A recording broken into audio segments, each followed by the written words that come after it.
بسم اللہ الرحمن الرحیم فَإِنْ آمَنُوا بِمِثْلِ مَا آمَنْتُمْ بِهِ فَقَدِ اهْتَدَوْا صدق اللہ العظیم۔ اسلام میں نبی اکرم صلی اللہ علیہ وسلم کے جان نثار صحابہ کرام رضی اللہ تعالیٰ عنہم کی جو حیثیت اور مقام ہے وہ اپنی جگہ ایک واضح اور اٹل حقیقت ہے۔ شمع رسالت کے پروانے، آسمان نبوت کے چمکتے ستارے، گلشن محمدی کے مہکتے پھول، آفتاب رسالت کی جل ملاتی کرنیں، آغوش نبوت کی پروردہ ہستیاں اور درگاہ نبوی میں تربیت پانے والے طلباء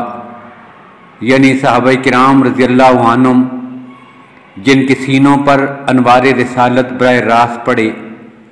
جن کی پاکیزہ صفات کا تذکرہ قرآن مجید اور دیگر الہامی کتابوں میں کیا گیا،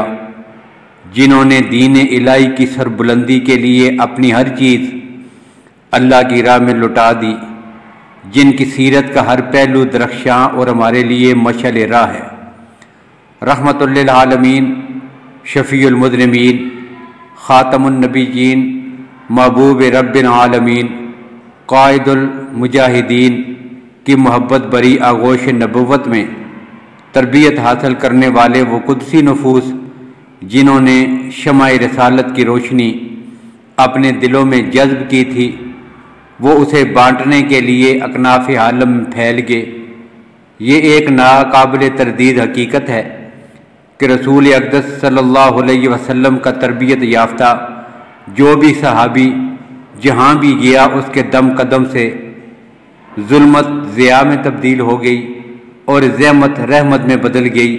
اور اس خطے کے باسیوں کے دلوں کی اجڑی بستیاں پھر سے آباد ہونے لگیں،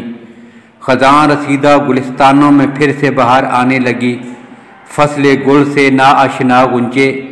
پھر سے چٹکنے لگے اور فصل بہار کی منتظر کلیاں مسکرانے لگیں۔ پھر گلستان بہار آ گئی، پھر گلستان بہار آ گئی اور چمن کا چمن مسکرانے لگا۔